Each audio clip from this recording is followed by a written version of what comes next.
Welcome back, everyone. This week's video is going to be a look at my off-duty everyday carry.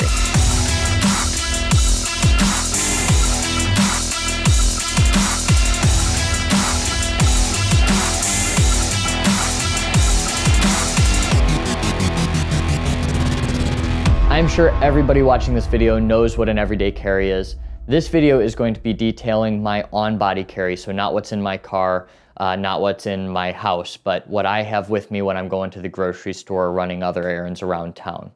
So starting off, we'll go with kind of the regular items and then work our way up from there. For a phone, I'm carrying the iPhone 7. There's not a whole lot special about it. I've got the OtterBox on it. I think it's the Defender series, and I've had good luck with it. One problem with it is it does get some dust under the screen, so you have to clean it periodically, but it's worked pretty well for me, and my phone is not cracked and is still alive 3 years later. For a watch, I have the Apple Watch Series 2. It works pretty well for me. I really like the fitness tracker portion of it, and then some of the other capabilities with, heart rate and weather reports and things like that.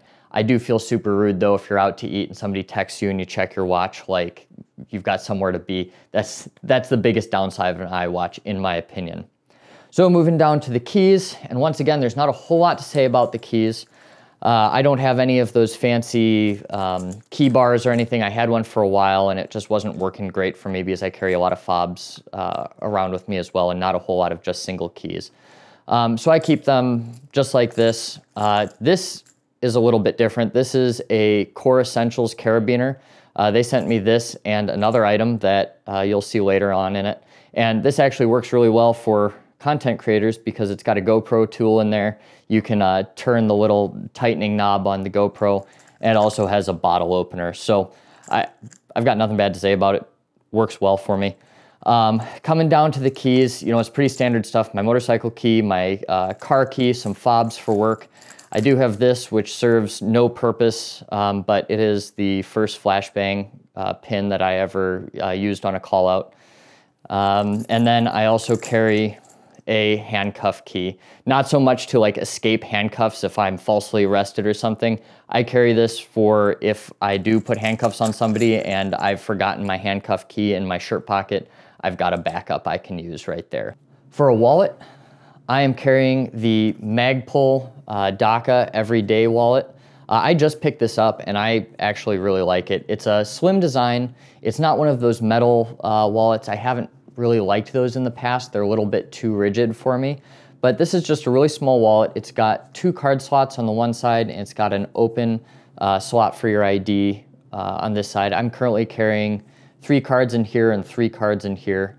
And then it's got an opening for cash in the middle. So this has really worked well for me. It's so slim that I can put it in my back pocket and I don't even feel it.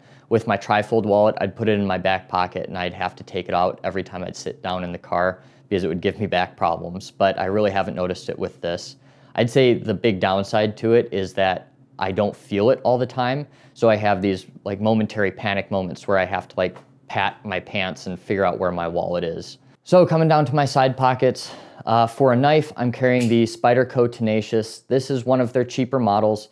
It's made in China and the steel isn't the most premium thing out there, but I just wanted something that was a little bit more of a beater up knife that wasn't as sentimental as the Benchmade that my wife had made for me that I showed you guys on my on-duty carry as a paramedic. For a flashlight, I'm carrying the Fenix PD22. I got this a long time ago and just kind of stopped carrying it for some reason, but then recently I started again. Works well. It's about 200 lumens. It's got a lot of different settings. You can go really low, really bright, and then it has a alternating strobe function as well. Works well, and I like to keep both my knife and my flashlight in my left side, my offhand, so if I do have to draw my gun, which I'll show you in a little bit, I can reach for these accessories and I can still light it because I don't have a light on my gun at this point. All right, so for my gun, I carry appendix almost all the time. The holster I'm using is the Raven Concealment Edelon, I'm not quite sure how to say it. I've carried this holster for a long time and I really like it because it's configurable, how many clips you want on it, what accessories you want on it. Right now I run it with one clip, and then I've got this wing on the side that pulls it into me. I really like this holster because it is optic compatible when you buy it, so I bought it for that, and then it has a sweat guard on the side, which makes it a little bit more comfortable to wear. The gun itself is a Glock 19. I've had some custom work done to it. I actually have a video detailing this particular gun, but I'll just go through it really quick. I've got the RMR. You know, I find it helps me with target acquisition a little bit, but it's not a huge difference. It's, you know, more of something I just kind of wanted to throw on. I've got suppressor height night sights by Trijicon, and then I've got the slide custom milled, and basically they put on some serrations in the front, did some work on the side, put on their logo. Looks pretty neat. And then on the back, I've got a carbon fiber back plate. For ammo, I am running the Hornady Critical Defense, not because I've done a ton of research and found this is the best, but because this is what my sheriff's office carries in their guns. So that's what I've opted to carry on my off-duty weapons as well. I am a firm believer that if you are carrying a gun, you should be carrying a medical kit, and that if you are not carrying a gun, you should probably still be carrying a medical kit. I think it's something that you're far more likely to use than your firearm, and I do think you should have both. But for a medical kit, I'm carrying, hang on, I'm carrying the Dark Angel Medical ankle kit, and I've kind of decided what I wanted in this. I didn't get their standard stuff necessarily. But this is an elastic kit. I've got a whole nother video on it. I really like it. I've been carrying it nonstop for the past month or so. And it's really comfortable. Don't even notice it's there. It doesn't print hardly at all, and I can wear it with basically all my pants. For a tourniquet, I've got the Soft T Wide folded, and I finally learned how to do a slim fold on it thanks to you guys in the comments correcting me, and that made a world of difference.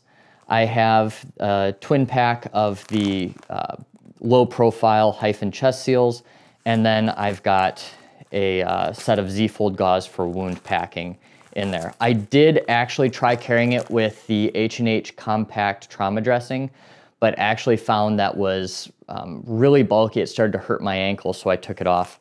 And then I also took out the Sharpie because it just kept on falling out of this kit. So I carry this with me all the time. I really like it.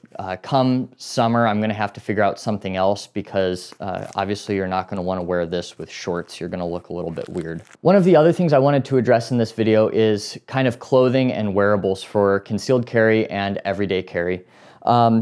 For starters, my belt that I'm wearing is the Core Essentials gun belt. And this is a tracked belt that has a bunch of adjustments on it. You can make it as small or as big as you need it. You cut it down to size when you get it, so you're not like worrying about do you order a medium, a large, if you're right in between the sizes, that kind of thing.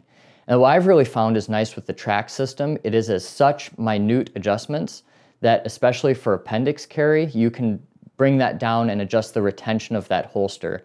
So if you're sitting in the car, you can just loosen it really quick and discreetly if it's not too comfortable to have that gun digging into you. If you're standing up walking or you feel the gun's a little bit too loose, you can tighten it a little bit there. And then the belt itself is a really stiff nylon material, which is really nice for the draw because it makes everything consistent. When you're putting it through the belt loops, I used to carry the One Shot Industries Raptor buckle, which I still really like. It's a great belt, but it doesn't go on very fast because you have to physically take the buckle off the belt to put it in. So this is a pretty nice belt for just your everyday carry because it's really easy to put on. It looks natural. And you know, I've had really good experiences with it thus far. Almost just as important as your belt are what kind of pants you're wearing. I've really enjoyed the Vertex Delta Stretch pants. These are low profile, tactical pants designed for concealed carry, everyday carry. They're a little bit stretchy. They've got some side pockets that have zippers on them to secure things. They've got 2 accessory pockets in the side for knives, flashlights, that kind of thing. And then the back pockets where you usually keep your wallet have a little flap that goes over it. 1, it prevents your wallet from falling out of your pocket. And 2, if there was a pickpocketer, it would make it that much harder for them. So I've really enjoyed these pants. Because I know somebody will ask about it because they always do. This sweatshirt is the ITS Tactical Mass sweatshirt. There's really nothing tactical about it except for its color pattern is the sepia color. That's a little bit low profile. I like it because it's comfortable, not for any other reason. It doesn't really have any hidden features in it or anything like that. You know, on the topic of clothing, I'm not, one of the strict gray man types that, oh, I'm not gonna stand out no matter what. I'll wear the occasional set of cargo pants, depending on the situation. But generally speaking, I don't like to stand out. I don't like to advertise what I do for a living. I don't have, EMS or police plates on my car or bumper stickers, anything like that. I feel personally that being a little low profile gives you an advantage in any situation that comes up. You might feel differently, and everybody has to make that decision for themselves. So really, you do you, and that's all good. That's just a decision that I've made for myself. If you have any questions or suggestions for this everyday carry, let me know in the comments down below. I'm excited to hear from you guys, and I will see you next week.